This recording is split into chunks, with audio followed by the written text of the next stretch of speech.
Princess Anne's decision to pass down her title to Princess Charlotte has sparked widespread interest and speculation.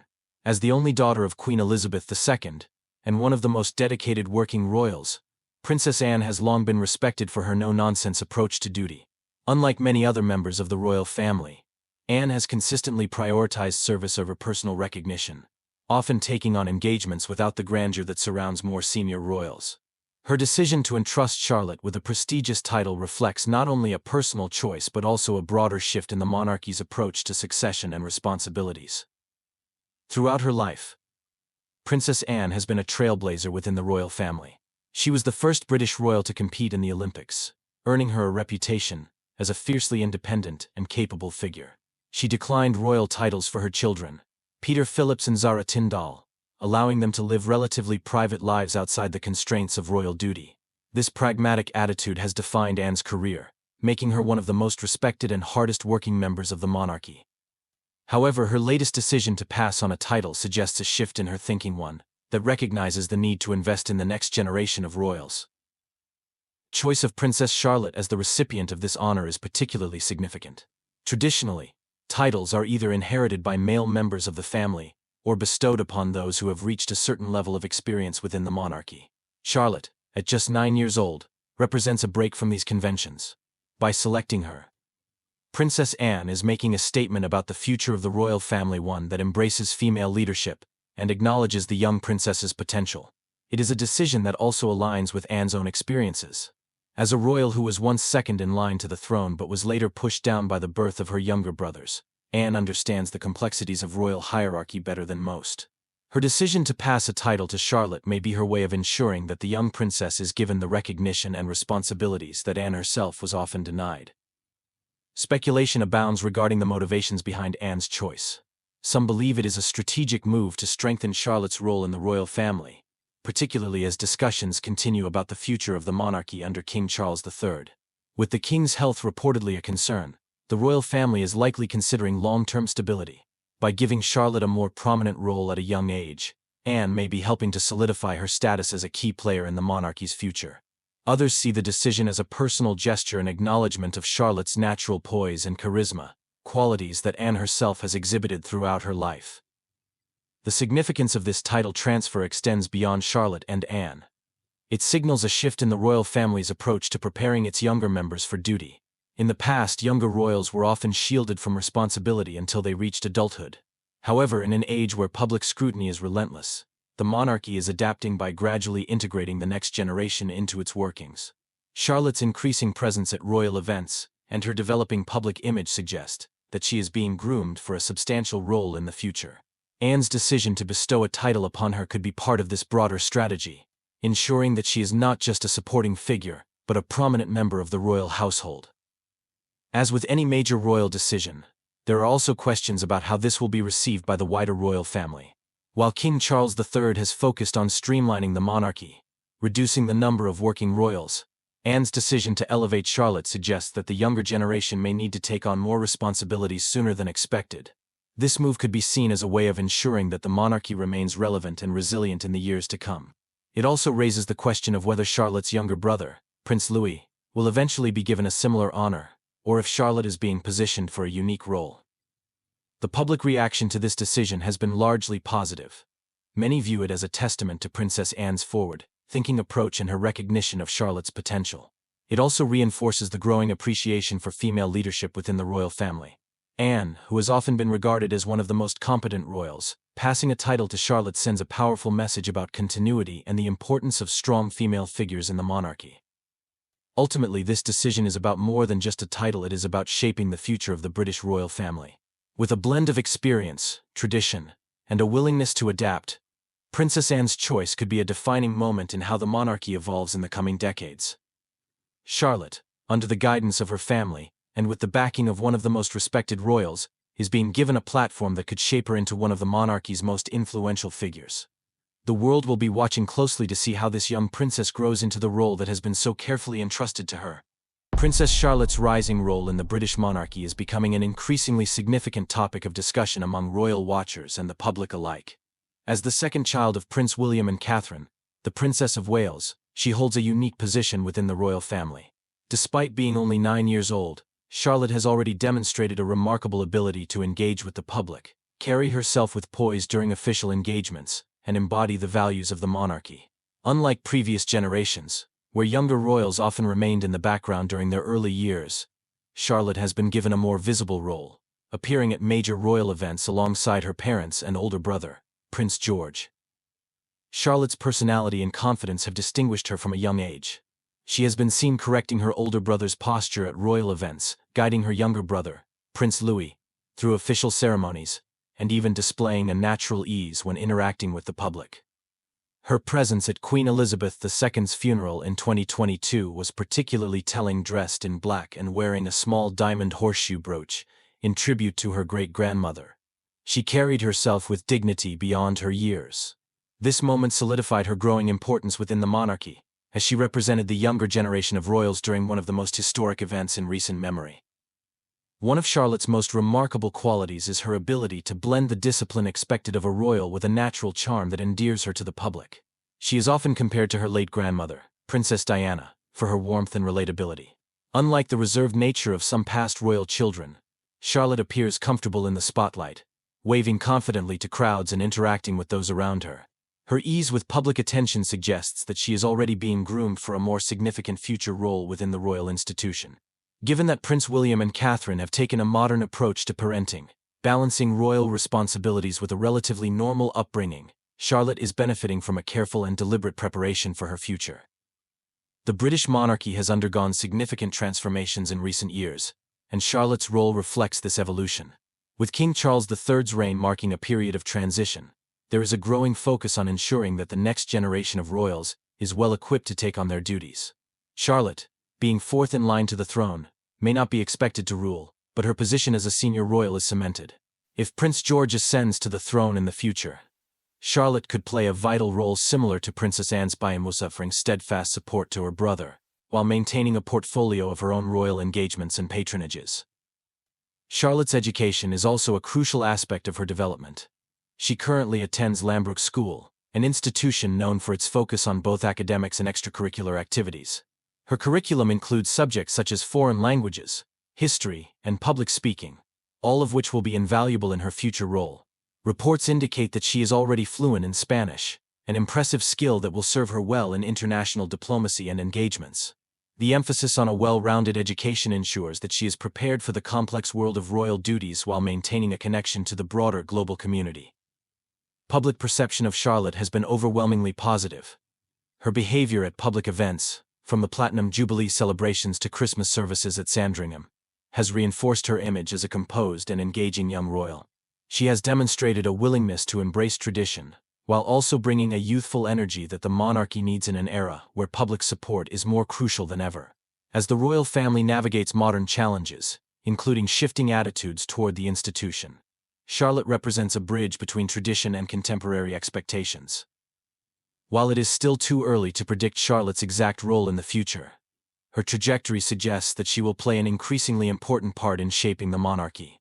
With a strong family foundation, a natural charisma, and early exposure to royal life, she is positioned to become one of the most influential royals of her generation. As she grows older, her responsibilities will expand, and her ability to connect with the public will become even more essential. The world is watching as this young princess steps confidently into her role, marking the beginning of what could be a defining era for the British royal family. The British royal family has undergone profound changes in recent years, reflecting shifts in public expectations, global politics, and internal family dynamics. Once defined by rigid traditions and an almost untouchable status, the monarchy has had to adapt to an era where transparency, relatability, and modern values hold greater importance than ever before. This transformation has been particularly evident following the passing of Queen Elizabeth II, whose 7-decade reign was characterized by stability and adherence to protocol. With King Charles III now on the throne, the monarchy faces both unprecedented challenges and opportunities to redefine its role in the 21st century. One of the most notable changes in the royal family is the shift toward a more streamlined and efficient institution. King Charles has long advocated for a slimmed-down monarchy, focusing on a smaller number of senior working royals who actively represent the crown. This has meant reducing the number of extended family members who receive public funding and perform official duties. While this move aims to modernize the monarchy and make it more sustainable. It has also sparked debates about whether fewer working royals can effectively maintain the vast number of engagements and patronage and patience that have historically defined the institution. The generational shift within the family has also played a crucial role in shaping its future. Prince William and Catherine, the Prince and Princess of Wales, have increasingly become the public face of the monarchy, embodying a more relatable and modern approach to royal life. Unlike previous generations, they have emphasized raising their children Prince George, Princess Charlotte, and Prince Louis in a way that balances royal duties with a grounded upbringing. This approach reflects a broader change in the monarchy's image, presenting it as more in touch with everyday life while still upholding centuries-old traditions. At the same time, Prince Harry's departure from royal life has added another layer to this evolving landscape. His decision, along with Meghan Markle, the Duchess of Sussex, to step back from official duties and relocate to the United States marked one of the most significant royal exits in modern history. This move not only reshaped public perceptions of the monarchy, but also underscored the pressures and constraints placed upon its younger members. Their departure raised important questions about the institution's ability to balance duty with personal freedom, as well as the mental and emotional toll that comes with royal life. The changing roles of women in the monarchy have also been a key factor in its evolution. Traditionally, royal women were expected to play supporting roles, focusing on charitable work, family responsibilities, and ceremonial duties. However, figures like Queen Elizabeth II, Princess Anne, and now Catherine and Charlotte have challenged these expectations. Princess Anne has long been one of the hardest-working members of the royal family, setting an example of dedication and resilience. Catherine, as the future queen consort, has redefined the role through her hands-on approach to parenting, mental health advocacy, and her increasing involvement in state affairs. Charlotte, growing up in this new era, is being positioned as a young royal who will continue this trajectory, further integrating female leadership into the monarchy's future. Public perception of the monarchy has also shifted dramatically. While the royal family still commands significant attention and loyalty, there is an undeniable generational divide in how people view the institution. Older generations who grew up with Queen Elizabeth's reign largely see the monarchy as a symbol of continuity and tradition. Younger generations, however, are more likely to question its relevance in a modern democracy. Issues such as financial transparency, colonial history, and the family's response to social movements have all played a role in reshaping the monarchy's image. The challenge for King Charles and the younger royals will be to navigate these perceptions while maintaining the institution's place in British society. Another crucial factor in the monarchy's transformation is the international landscape. The British royal family is not just a national institution, it plays a global role, particularly in the Commonwealth. However, in recent years, several Commonwealth nations have begun reconsidering their ties to the British monarchy. Countries like Barbados have already removed the British sovereign as head of state, and others, including Australia and Jamaica, are openly debating the future of their constitutional monarchy status. This presents a challenge for the royal family, as it must redefine its role on the global stage while respecting the autonomy of these nations. The ongoing health concerns surrounding King Charles III have further highlighted the need for a stable and prepared younger generation of royals. With speculation about his ability to sustain the demands of kingship in the long term, there is increasing focus on Prince William's future as the next king. His leadership, along with the roles of his children, will be instrumental in shaping the monarchy's evolution. While Prince George is the direct heir, Charlotte's growing prominence suggests that she, too, will play a significant role in maintaining the monarchy's presence and relevance. Despite these challenges, the British royal family remains one of the most enduring institutions in the world. Its ability to adapt, while maintaining the mystique and tradition that define it, has ensured its survival through centuries of political and social change. The coming years will be crucial in determining how well the monarchy continues this balancing act. Whether through embracing modern values, refining its public image, or adjusting its internal structure, the royal family is in the midst of a transformation that will define its future for generations to come. The history of royal succession in Britain is a tale of ambition, conflict, and the evolution of monarchy over centuries. Unlike today's structured line of succession, where the heir to the throne is predetermined by birth and modern legal frameworks, the past was marked by fierce rivalries, political intrigue, and even bloodshed. From the Norman conquest to the present day, the process of passing the crown has shaped not only the monarchy, but also the very foundation of British governance. Succession in medieval England was often a volatile affair.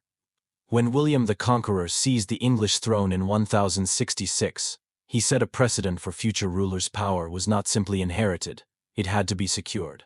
Upon his death, his lands were divided between his sons, leading to conflicts that would define the Plantagenet dynasty. This set the stage for centuries of disputes over the rightful heir, particularly during times when the reigning monarch left no clear successor. One of the most infamous examples was the Anarchy, 1135 to 1153, a civil war between Empress Matilda and her cousin Stephen of Blois, which plunged England into chaos. This period underscored the dangers of an unsettled succession and the importance of securing a legitimate heir. The Wars of the Roses, 1455 to 1487, provided another dramatic example of contested succession. The houses of Lancaster and York, both descendants of Edward III, waged a decades-long struggle for the throne, resulting in battles, betrayals, and shifting allegiances among the nobility. The eventual victory of Henry Tudor at the Battle of Bosworth in 1485 marked the end of the conflict and the beginning of the Tudor dynasty. Henry VII's marriage to Elizabeth of York symbolically united the warring factions, reinforcing the idea that a stable line of succession was essential for national peace. However, stability was far from guaranteed, especially under Henry VIII. His desperate pursuit of a male heir led to England's break with the Catholic Church and the establishment of the Church of England. His 6 marriages and shifting succession plans created further uncertainty. The succession crisis that followed saw England briefly ruled by Lady Jane Grey, before Mary I, Henry's Catholic daughter, seized power. The instability of this period highlighted the vulnerability of the monarchy when succession was disputed. By the 17th century, the concept of divine right, the belief that monarchs ruled by the will of God, clashed with political realities. The execution of Charles I in 1649 during the English Civil War was a turning point, proving that royal authority was no longer absolute. The monarchy was temporarily abolished under Oliver Cromwell's rule, but the eventual restoration of Charles II in 1660 reaffirmed the importance of clear hereditary succession. Still, tensions remained, culminating in the Glorious Revolution of 1688. When James II was deposed in favor of his Protestant daughter, Mary II, and her husband, William III. This event reshaped the monarchy by establishing constitutional principles that limited royal power and solidified parliamentary authority over succession. The Act of Settlement of 1701 further refined succession laws, ensuring that only Protestant heirs could inherit the throne. This excluded many potential Catholic claimants and reinforced the monarchy's alignment with the Church of England. As Britain expanded into a global empire, the need for stability in succession became even more crucial. The reign of Queen Victoria, 1837 to 1901, exemplified the monarchy's growing continuity, as her vast number of descendants ensured a secure line of inheritance. The 20th century brought further adaptations. Edward VIII's abdication in 1936 to Mary Wallace Simpson, an American divorcee, shocked the nation and tested the monarchy's resilience. His younger brother George VI reluctantly assumed the throne, leading to the reign of Queen Elizabeth II. Her 7 decades of rule cemented the idea that continuity and duty were paramount in royal succession. By the time Charles III ascended the throne in 2022, the system had evolved into a stable and predictable framework, ensuring the monarchy's survival in an era of democracy and modern governance. Looking back at history, it is evident that royal succession has never been a simple process. The British monarchy has been shaped by moments of turbulence, legal reforms, and societal shifts. While today's succession laws provide clarity, the legacy of past struggles serves as a reminder of the enduring complexities of royal inheritance. As the monarchy continues to evolve, its historical roots remain deeply embedded in a tradition that has survived the test of time. The health of King Charles III has become a subject of growing concern, raising questions about the stability and future of the British monarchy. As the oldest monarch to ascend the throne, his reign was always expected to be one of transition, but recent reports of his cancer diagnosis have intensified discussions about succession and the monarchy's long-term direction. The weight of royal duty, combined with the physical demands of state functions, international diplomacy, and public engagements, poses significant challenges for a king who must balance his personal well-being with the expectations of his role. For decades, Charles had been preparing to assume the throne, but the uncertainty surrounding his health now places additional responsibility on the next generation. Prince William, as the direct heir, has taken on a greater share of royal duties, signaling a gradual shift in leadership. His increasing presence at major state events suggests a monarchy already adjusting to future changes, ensuring continuity despite concerns about the king's ability to fulfill long-term commitments. Beyond internal family matters, the king's health has also influenced public perception of the monarchy. With declining approval among younger generations and debates over the institution's relevance, Charles faces the challenge of maintaining stability while preparing for the inevitable transition to William's reign. His condition has not only reshaped the short-term dynamics of the royal family, but also accelerated conversations about the monarchy's adaptation in a modern world. As the nation watches closely, the careful management of this delicate period will determine the monarchy's resilience in the years to come. Princess Charlotte has quickly emerged as a symbol of modern royalty, embodying both tradition and the evolving expectations placed upon the British royal family. From a young age, she has displayed a natural confidence and charm that set her apart, making her one of the most closely watched young royals. Unlike past generations, Charlotte is growing up in a time when monarchy is expected to be more accessible, relatable, and attuned to the concerns of the public. Her upbringing reflects this shift, balancing royal duty with a childhood that feels more grounded and less constrained by rigid protocol. Charlotte's public appearances have already demonstrated her ability to navigate both the formal and personal aspects of royal life. Whether attending major state events, such as Queen Elizabeth II's funeral, or participating in public celebrations like the Platinum Jubilee, she carries herself with a poise that belies her young age. She represents a new kind of royal one who is both well-versed in tradition yet adaptable to modern expectations. Her ability to connect with people, combined with her strong family support, suggests she will play a key role in shaping the monarchy's future. As the world moves further into the digital age, where transparency and relatability define public figures, Charlotte stands as an example of how the monarchy is evolving. She is being raised in an environment that values education, cultural awareness, and public service, qualities that will be essential in the years ahead. While it remains to be seen what official role she will take on as she grows older, there is little doubt that Charlotte represents a new chapter for the British royal family, one where history and modernity coexist, in a way that keeps the institution relevant in the 21st century.